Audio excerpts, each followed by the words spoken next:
নমস্কার বন্ধুরা, তোমাদের সাথে আজকে শেয়ার করব মোচার ঘন্ট রেসিপি। এই মোচার ঘন্ট খুব সিম্পলভাবেই আমি বাড়িতে কিভাবে বানিয়ে থাকি আজকে সঙ্গে থেকে দেখে নাও।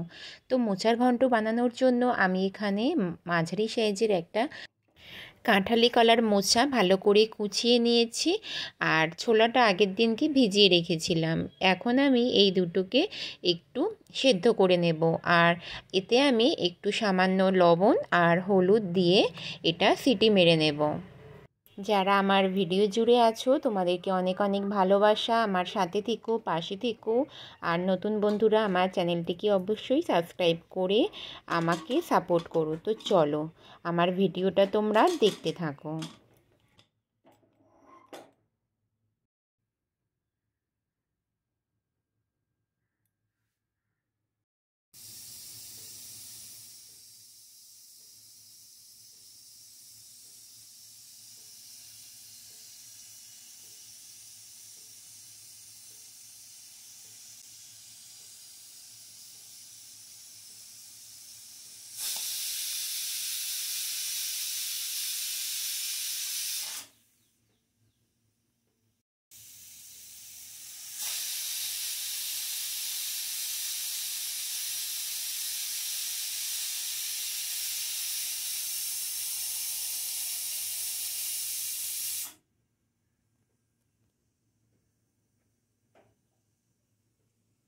দেখো মোচাটা আমি সিটি মেরে নিলাম, আর এখন এখানে একটা বড় সাইজের আলু ডুমো ডুমো করে কেটেছি, আর পেঁয়াজ 6 থেকে 7টা পেঁয়াজ লম্বালম্বিভাবে, আর টমেটো কেটে নিয়েছি দুটো। এখন আমি আলুটা একটু জলে ভাপিয়ে নেব।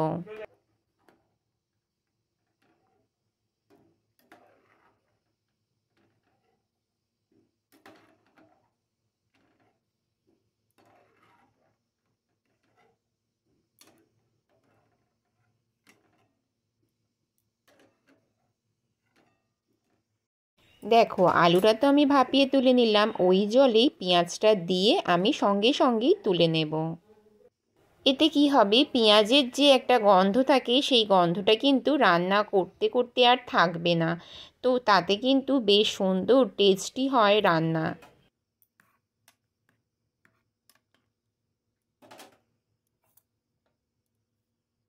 দেখো কড়াই বসিয়ে দিয়েছি, আর আমি এখন সর্ষের তেলে রান্না করব। তো সর্ষের তেলের মধ্যে আমি এখন দিয়ে নেব।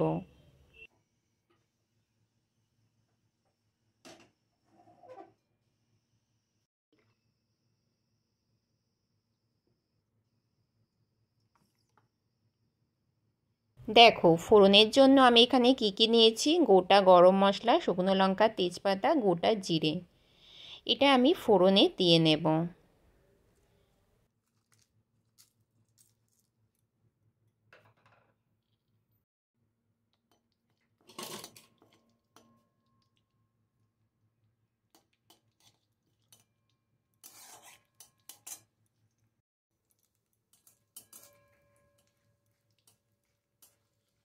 ফোড়নটা একটু নাড়াচাড়া করে বেশ একটা সুন্দর স্মেল বেরালে এতে আমি সেদ্ধ করে রাখা মানে হালকা ভাপিয়ে রাখা আলুগুলোকে দিয়ে একটু ভালো করে ফ্রাই করব।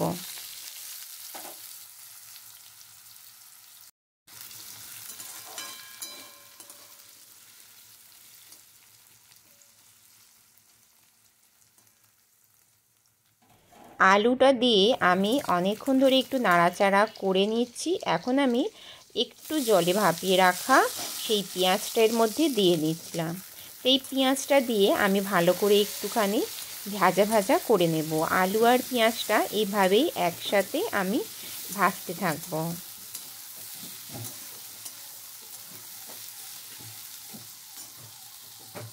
দেখো বন্ধুরা কি সুন্দর সেদ্ধ হয়ে গেছে মোচার ছোলাটা। আর এদিকে দেখো আমার কিন্তু আলু পেঁয়াজটা খুব সুন্দরভাবে এখন ভাজা হয়ে গেছে।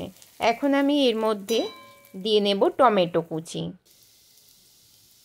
টমেটোটা আমি ভালোভাবে ধুয়ে টমেটোর দানাগুলো ফেলে দিয়েছি। এখন শরীর স্বাস্থ্যের দিকে নজর রেখেই খুব হেলদি এবং টেস্টি আমি মোচার ঘন্ট আজকের রেসিপি তোমাদের সাথে শেয়ার করছি। তোমরা সকলেই কম বেশি জানো টমেটোর দানাতে ইউরিক অ্যাসিডের শরীরে ক্ষতি করে। তো সেই জন্যই আমি টমেটোর দানাগুলোকে ফেলে দিয়ে টমেটোটা আমি আদার্স অংশটা কিন্তু ব্যবহার করলাম। এখন এইভাবেই টমেটো দিয়ে কিছুক্ষণ নাড়াচাড়া করে নিয়েছি। এখন আমি টমেটোটা একটু ভালো করে সেদ্ধ হয়ে গেলে এখন আমি কিছু বাটা মশলা আর গুঁড়ো মশলা ব্যবহার করব।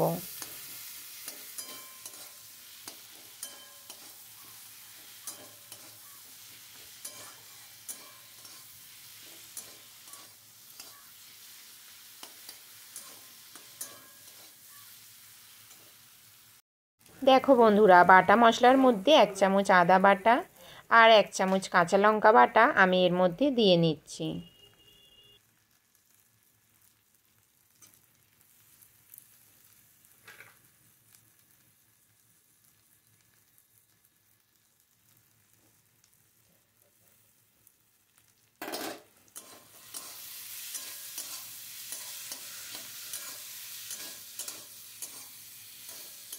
এটা মশলা দিয়ে আমি একটু ভালো করে কষিয়ে নিচ্ছি আলু পেঁয়াজের সাথে।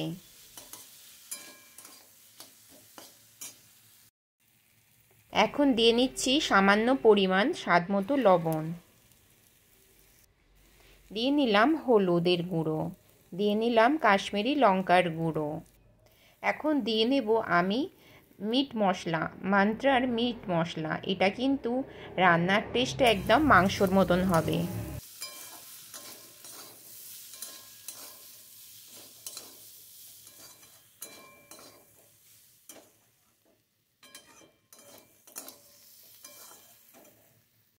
দেখো অনেকক্ষণ ধরে আমি মশলাটা কষিয়ে নিয়েছি। এখন আমি সামান্য একটু জল দিয়ে এটা কষে নেব।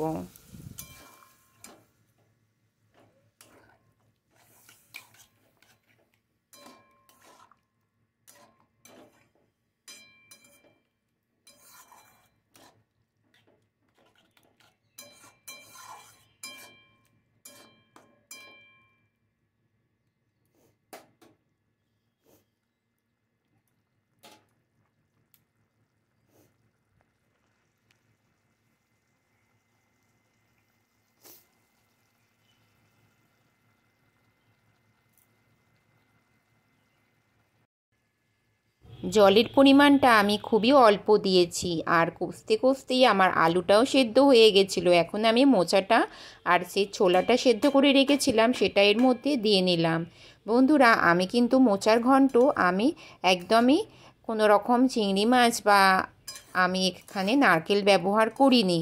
খুব সুন্দর টেস্টি কিন্তু এইতেই কিন্তু খুব সুন্দর খেতে হয়েছিল। বন্ধুরা, তোমরা চাইলে অবশ্যই চিংড়ি মাছ দিতে পারো।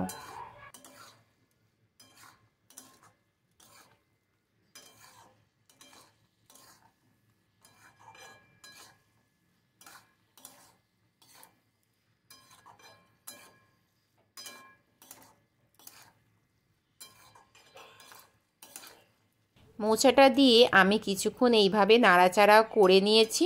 খুব সুন্দর, দেখো জলটাও শুকিয়ে গেছে আর কষা কষা বেশ ভালোই দেখতে লাগছে। এখন আমি ঢাকনা দিয়ে একটু ঢাকা দেব কয়েক সেকেন্ডের জন্য।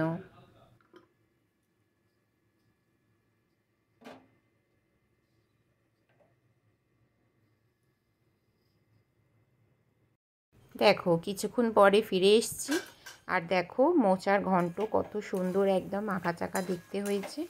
দেখতে তো বেশ হয়েছিল, আর খেতেও বন্ধুরা দুর্দান্ত হয়েছিল। তোমরাও এইভাবে একবার মোচার ঘন্ট বাড়িতে বানিও, আশা করছি ভীষণ ভালো লাগবে। আর এখন আমি এর মধ্যে সামান্য স্বাদ ব্যালেন্সের জন্য বাতাসা দিলাম। তোমরা চাইলে চিনি ব্যবহার করতে পারো, তবে ওই যে হেলথের দিকে, শরীর স্বাস্থ্য যাতে ভালো থাকে সেই দিকে খেয়াল রেখেই কিন্তু আমি এখানে বাতাসাটা ব্যবহার করলাম। আমার রেসিপিটা একদম রেডি হয়ে গেছে। এখন আমি একটা পাত্রে এটা সার্ভ করে নেব।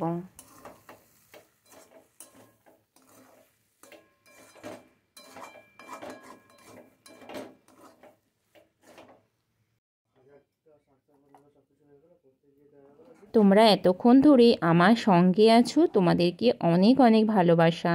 এভাবেই আমার পাশে থেকো, সাথে থেকো আর আমাকে সাপোর্ট করো। তো দেখো বন্ধুরা, আমার মোচার ঘন্ট রেসিপি একদম রেডি। আজকের আমার রেসিপিটা তোমাদের কেমন লাগলো কমেন্ট করে জানিও। ভালো থেকো, সুস্থ থেকো। আজকের মতো বিদায় নিচ্ছি, দেখা হবে নেক্সট ভিডিওতে। টাটা।